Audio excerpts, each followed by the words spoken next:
Alright guys, in this section I'm going to discuss bullet seating, die adjustment, and creating a dummy round. So, no live rounds yet. I'm going to show you how to adjust your seating die. So go ahead and throw that into your press. And we're going to create a dummy round because you're going to be putting this bullet in and out multiple times, and in and out multiple times, and you're going to want to have something that's basically scrap to be able to model your real bullets off of. So while you're doing this, you're also going to need to likely pull the bullet out of the case. So I'm going to discuss also the RCBS Bullet Puller, which I'll break out and show you how to do this. But I'm an RCBS whore, so I go by everything RCBS just because that's just the way I am. So I'm going to also be discussing that. And if you've been following this series since the beginning, you'll know that I've been reloading for 223 556. So this whole video is about 223 Remington and 556. So that's what I'm doing. In a future video, I might do other calibers, but this is a pretty popular caliber, so this is what I'm going to do. Right now. And this die set that I have is a taper crimp die set. So I'm going to be applying a very slight taper crimp on my rounds. So I don't do heavy, I don't do no crimp, I just do slight, just to hold the bullet in place. So if there's a chance where the bolt in my AR-15 will grab the round and ram it into place, the bullet is in there kind of snug where it isn't going to get jammed into the case, super far, because it doesn't go into the feed ramps correctly and cause excess pressure and blow my gun up in my fingers and my face and, whatever. I don't like having my face blown up. So, that's what I'm going to talk about here. That's the overview of what I'm going to do. So, 223 506 bullets, seating die, taper crimp.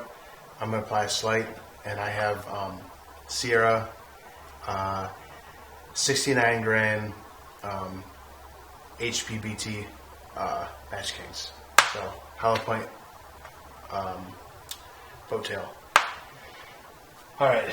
So when you first get your dies, if you're brand new to this, as you probably are if you're watching this series, if you're a beginner, when you get your dies are going to be out of adjustment. So I'm going to show you how to adjust your seating die. Now there's a manual that comes with your die set, and it's pretty much, they put the same manual in every single die set, so I don't think it's very good. I have a link to it on my blog. You can follow that if you want, but I'm going to paraphrase everything and show you how I do it. So I don't do this all the time, so I have notes off to the side here where I'm going to have to reference that I've typed up before this video, and so if I'm delaying or whatever, I'm looking at my notes to make sure I'm telling you the right information. And then at the bottom of this post, I'm going to have a link to my blog at the bottom of this video. If you're watching on YouTube, I'm going to have a link to my blog post. You'll be able to see these step by step. So let's go ahead and get started. One more thing. This seating die is already adjusted for what I'm using right now.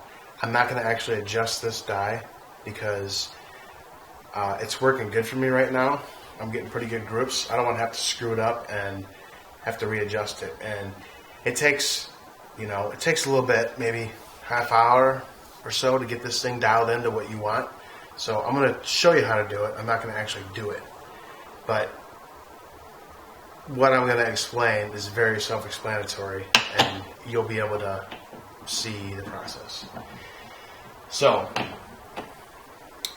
first step, place your brass that you've already prepped, trimmed, ready to go. It's going to be primed also. If you followed the previous post, in this step you want to have one piece not primed. So out of all the brass that you primed, if you're following this series, go and take a piece of brass and prep it to the exact case length that you've prepped all your other ones. Chamfer, deburt, get it all ready, like all your other ones. Just don't throw a primer in. You don't want to have anything live on this. So, place it in the show holder, in your press, and take the ram all the way up. Step 2. That is step 2, is raising the ram. That's my step 2. Step 3. Screw the seating die all the way down until you feel resistance. So, I don't feel resistance here, but because I have mine all set up. But when you screw this in, it's going to hit the mouth of your brass. So when you screw this in, the resistance is going to be caused by the taper crimp shoulder in this particular die hitting the mouth of the brass. The taper crimp is built into this die. So if you buy a different die that does not have a taper crimp, it's going to hit in a different spot in this die. So you're running this down until it hits your brass mouth. When it hits that's the taper crimp that's machined inside this die. I had a little bit of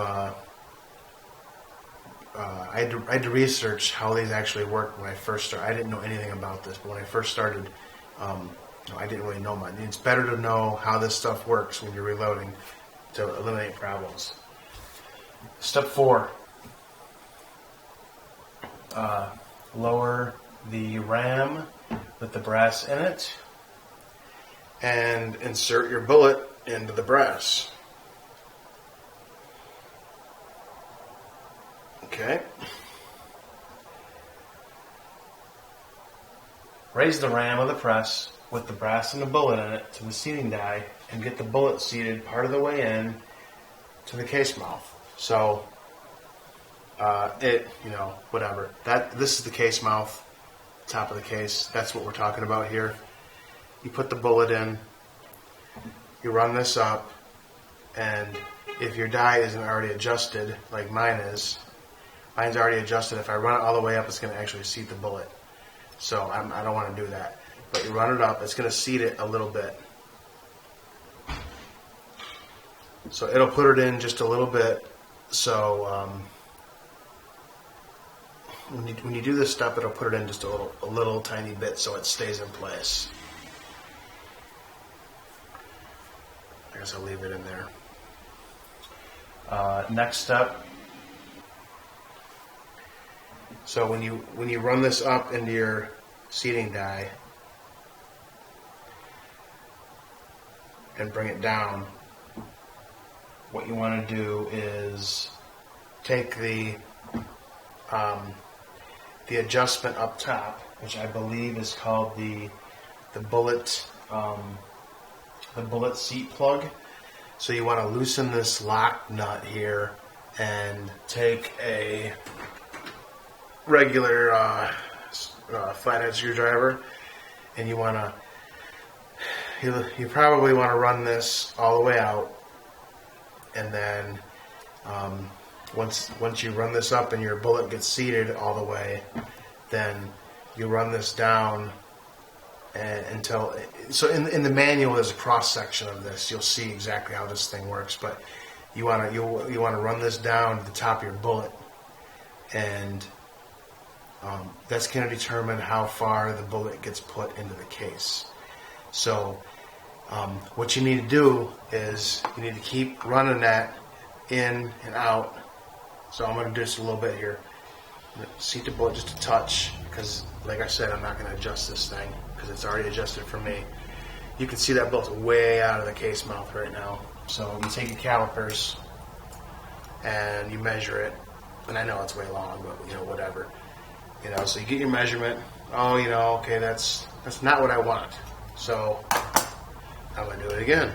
I'm going to run it all the way, or before I run it all the way up, I'm going to take this and run it, and I'm going to turn it an eighth of a full revolution, and then hand tighten the nut, bring that back up, go a little bit more. Like I said, this is already adjusted, so I'm simulating this by not going all the way down. Bring it down, measure it again. So right now, as I'm simulating this, I am at 2.3 and some change. So I'm way over. You want to keep doing this over and over until you get your overall length. So if you're following my post, you want to repeat step 5 until you get your length. This is already at length. I'm going to run this up all the way. Bring it down, measure it, and it's good. So that's how you get your bullet seated all the way into your case for the cartridge overall length. Next, you want to do your crimp. So what you want to do is you want to unscrew this nut, unscrew the bullet seating plug a few times to make sure that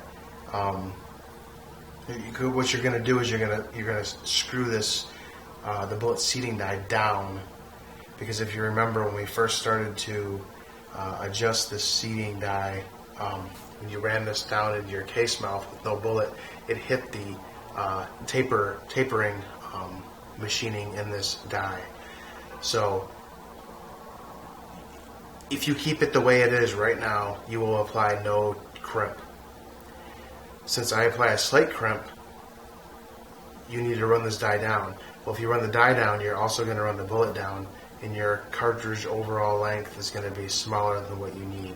So once you get it adjusted right now, you need to run the bullet seat plug up so you're not affecting the cartridge overall length. Once you screw this up, the bullet seat plug up, you loosen the lock ring, which in my case, mine's tightened. I don't want to mess with it because it's already set up for me. You loosen this if you've tightened it, and then you run the seating. The lock ring is this black ring right here. You want to run your ram all the way up with your bullet, and you want to run this seating die down and turn it without the lock ring until you feel some heavy resistance. That heavy resistance is the machining of the taper machinery inside of the seating die hitting the top of the case mouth, pushing on the case mouth, applying the taper crimp. You want to do this by hand, so you run that down as much as you want. It's up to you how much you want. Once you get it to the amount of crimp that you want, then tighten the lock nut up, run this down, make sure everything's good to go. Make sure everything's flowing good. You're probably going to get a little bit of resistance bringing it up because you had resistance bringing it down. And then, if you remember, the bullet seat plug was up, so it's not touching the bullet. Now you want to loosen it, run this down until it hits the top of the bullet. So what you're doing here, what you're essentially doing is you've lowered the seating die down into the case mouth, applying the taper crimp without messing with the cartridge overall length by moving out the bullet seat plug.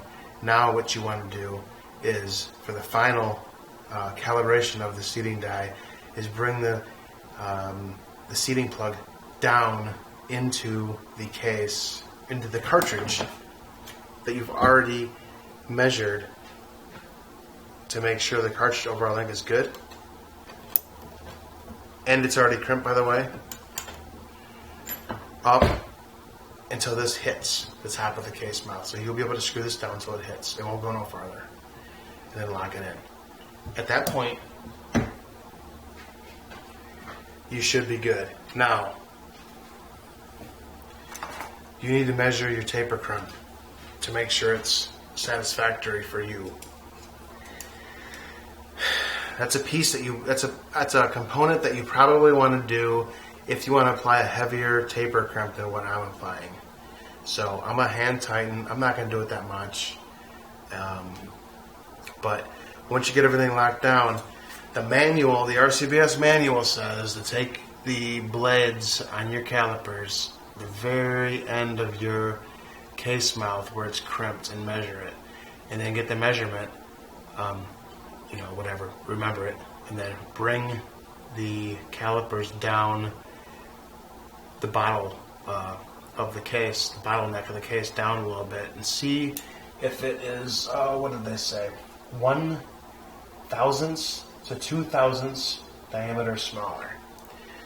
So I don't know about you, but my calipers, I can put a little force on these things, and I can move it a couple hundredths of an inch. You just got to look at that thing, and you need. It takes some experience to look at that. I can't say that I'm an expert, but what I'll do is I will take a picture of the crimp that I put on my bullets or my rounds, and I'll post them on my page. So I'm not going to do it now, but I'll fine-tune this so it puts a little more crimp, a little less crimp, and I'll post pictures. Hopefully,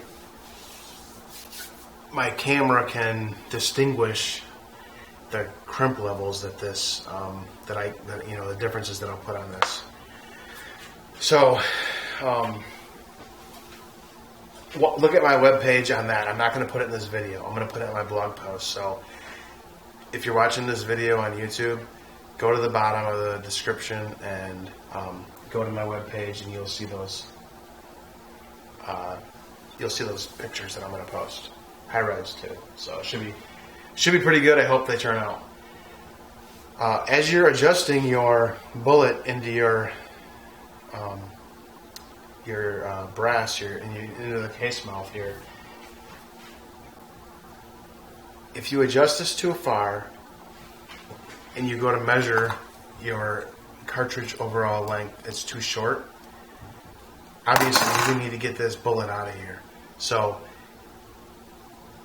you need a bullet puller to pull that out. You can throw the cartridge away, you can take pliers and rip the damn thing out, whatever. Get a bullet puller, it's a lot easier. I'm going to adjust the camera, and I'm going to show you how to use the bullet puller.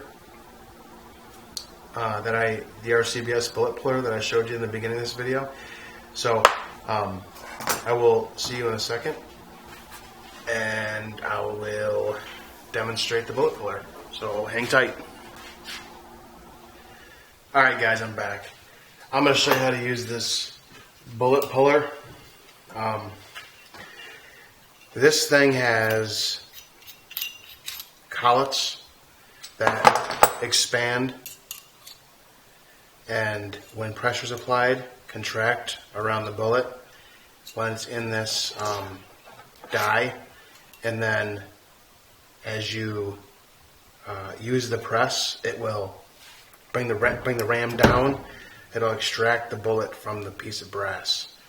So I'm going to show you how that works right now. You take the collet, which is purchased separately. In my blog post on my webpage, I'll have links to these. This one here is for 22 caliber. This collet goes inside here. You can see it's just a normal die housing, and then the handle goes through, and the collet screws on the end of that. So when you put this thing in, make sure it's loose. Make sure there's enough room for the bullet to get in there, and there's no pressure applied to the side of the collet. So throw this thing in your press.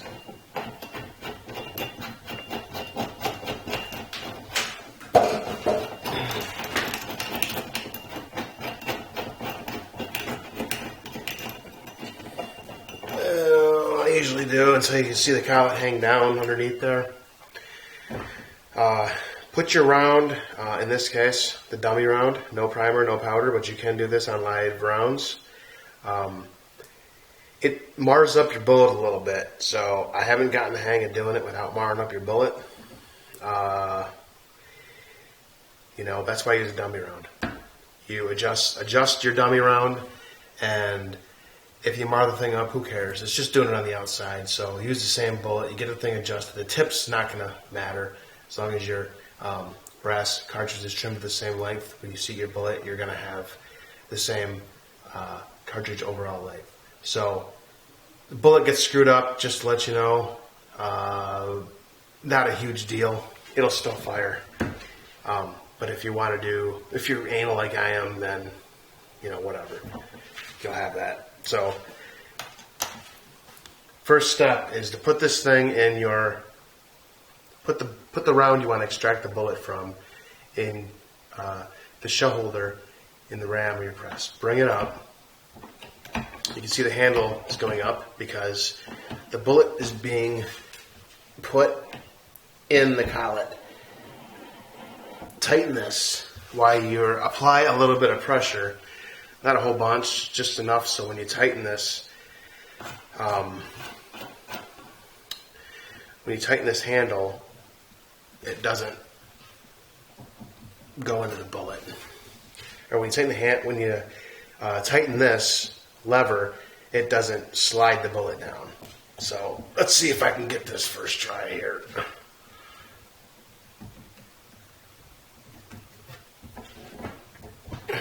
Okay. So then once you get it tight, you can see it's tight, then you do some pretty significant force down, and there you go. So we'll get there we go. Have the primer arm down. So there you go. You pull the bullet from the case, and then to get the bullet out here, then you'll have to sometimes, depending on how much force you've used, you can see the bullet is in the collet there, and it's pretty damn tight. So somehow, I got it. So guess I'm feeling strong today. There's your bullet. So that did not mar it up hardly at all. So most of those marks were already there. So I guess as long as you do it good, you're not going to screw your bullet up. So that's how you use the bullet puller. I'm going to readjust my cameras, and I will be back to discuss the end of this this post. Be right back. Alright, I'm back. So now that you know how to use the bullet puller, I want to go ahead and talk about a couple extra things here, and then real briefly, and then we're going to move on to the next video. So when you're adjusting your seating die, your brass, you're preparing your brass and prepping it to a certain length, and you're seating your bullet to a certain depth those two dimensions are going to be determined by how you adjust the seating die. So as long as you don't change the way you prepare your brass trim length,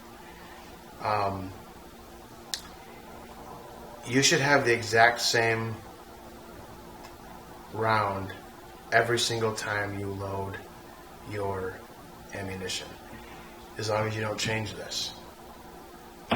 So once you have this set up the way you want it, then you don't have to mess with it anymore. You put it back in your case, you know, whatever, 3 weeks later, you want to load the exact same round, pull it out, put it in your press, and trim your brass the exact same length, put the same powder in, do everything exactly the same. That's why it's so important to keep records on everything that you do. Every single time you reload your ammo, record your trim length, record your cartridge overall length, record your grain of bullet, record how many grains of powder you're putting in it, and record what primer you're putting in it. Because if something happens where, you know, you're firing your rounds, you pick up your brass off the grass, and you're like, oh man, it looks like there's signs of, high pressure on this, you know. You want to be able to look and see how you loaded that, so next time you load it, you ease off on the elements that would cause you to have high pressure in your gun. So, you know, maybe different primers, maybe more powder, maybe more, your bullet seating is deeper, things like that. It's very important to keep logs. There's official RCBS Bullet Puller instructions too. Those aren't too bad. I have a link on my post. You can look at those if you want. The bullet puller is really simple. I mean, you don't even need instructions for it. So I think that is it.